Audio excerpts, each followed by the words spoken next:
Hey everybody, it's Cam Protectanian. Today we have a review of the Samsung Galaxy Note. This is a brand new device from Samsung. It's got a lot of attention because it has a massive 5.3-inch screen. It also has a dual-core 1.4 GHz processor. It has quad-band GSM and HSPA, so that means you can use it on either T-Mobile or AT&T bands for both 3G data and 2G Edge, so very awesome phone from that perspective. The device has an 8-megapixel camera. It's basically a Samsung Galaxy S2 supersized and with an added touch. It's called the Note because you can draw on the device, and there's an entire suite of apps that have been made by some third parties for it too, and it's pressure sensitive, and it's a Wacom tablet, and that is what it's really all about. A massive phone that you can draw on. So let's get right into the review after this break.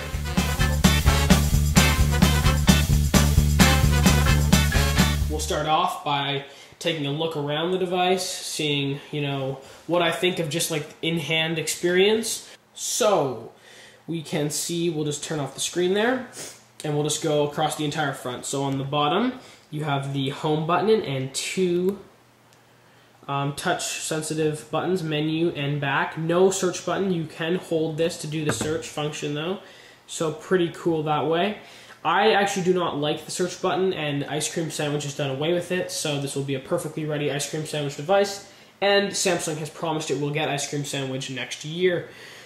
At the top, you have the earpiece, the camera, proximity light sensor, Samsung logo. In the middle, 5.3-inch HD AMOLED display, resolution of 1280 by 800. We'll just give you guys a bit of a zoom in to see what kind of pixels.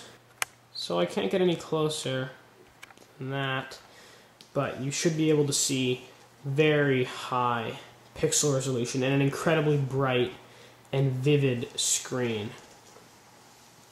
Color saturation and tone do seem pretty good. Also, viewing angles, very good as well.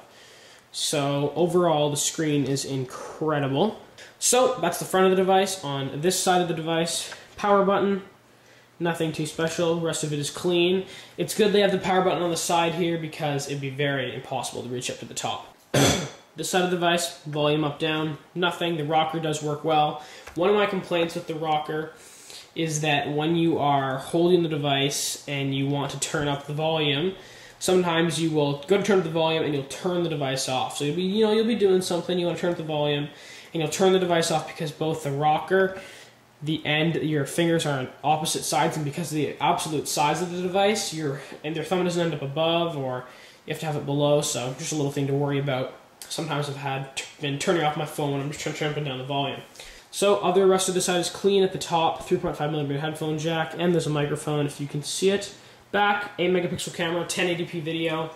If you click on the annotation on your screen right now, or in the description, you'll be able to see my pictures and HD video test.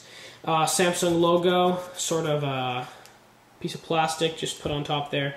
Loudspeaker, sounds pretty good, nothing special. There's the silo for the pen right there. At the bottom, you have a USB, micro USB, which also doubles as an MHL port, and you have another microphone. So there's a quick look around the device. Most of the hardware does work pretty good. My only complaint would be that it is a very big phone, and just for some comparison's sake here, there is an iPhone 4 or 4S, the same size, and here are some other devices. So you can imagine that it is a very, very big phone. Take an iPhone 4, set it on top. That is pretty darn massive. So it is a very, very big phone. But overall, the hardware is light. It only weighs, I think, 178 grams. It's not really light for like all smartphones, but for a device this big, it is very light. It is also very thin, coming in at under 9.7 millimeters. So even though it's big, it is very thin.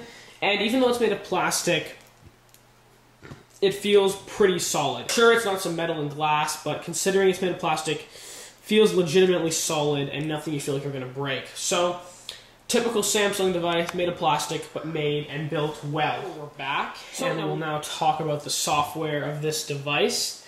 It is running TouchWiz 4.0 again, with a couple tweaks for the big screen, including a grid that now has 5 icons across, which on most Galaxy S devices you only have 4. So you can now put even more applications in your grid on your application launcher, and you can have more widgets on your home screen. So that's always a welcome addition. If you watched my Samsung Galaxy S2 review, which I did 3 months ago now, which is pretty incredible, I never thought that TouchWiz was it wasn't as painful to me as some of the Motorola skins or the HTC skins, and it doesn't really add to the experience per se, but it doesn't really detract from it either. So TouchWiz has never really been a big thing for me.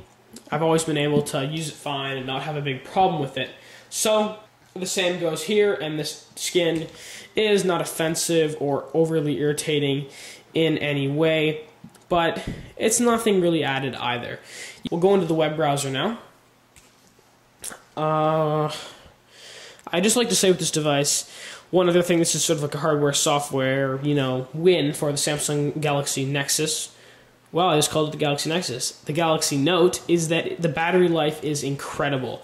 Whether it's software optimization or the fact that it has a 2,500 milliamp hour battery, this phone, I can charge it up in the morning, get up at 7:30, go all day, and by the time I get home at the end of the day, probably around 3:30, and then I've still got quite a bit of my day left, this phone will be maybe halfway at like 2:30, 3:30. So it's pretty incredible, the battery. I have gone 2 days on this. It's not optimal, but it is totally doable. So a very impressive battery life and very well optimized on their part. So good on you, Samsung, for an incredible battery life, something that finally rivals and even beats some of the battery life we've experienced with the iPhone 4 and 4S. Very impressive there. We will also go into the gallery here, just quickly to show you guys. The interface is very smooth, very fast to swipe through and look at some beautiful pictures. So, very nice there. Overall, software experience is very good. Easy to use, nothing too, difficult. Sometimes the customization goes a bit too deep, but overall, just very well done on Samsung. Doesn't really detract from the Android experience, but really adds, and they've definitely pulled it off with the battery life, so their skin is not doing anything crazy in terms of battery usage. This device will get Ice Cream Sandwich early next year. Samsung has confirmed, so any of you guys who are really getting ready and really want to get Ice Cream Sandwich, do not fret. You'll have some yummy ice cream sandwiches in your hand and on the Galaxy Note next year, presumably with their skin. Sad face. If you're wondering about the S Memo and S Pen on the Galaxy Note, just click on your screen right now, click on the annotation at the top or in the description if you're on a mobile device, and you'll be able to check out my video showing off the S Pen. Now I will conclude and tell you if I think you should buy this device. So this is a solid phone. A really good device. It's going to get Ice Cream Sandwich. The real problems right now for it are it's too big for some people. It's bad for one-handed use. You can see I'm trying to reach on the other side. I can't do it. My hands aren't massive, but you should definitely try this phone in a store before you pick one up because it just is so big you just can't really use it one-handed. It really is a better two-handed device. So that's a really important thing to know, that it is really big, and even if you want to get this phone, you should definitely check it out first.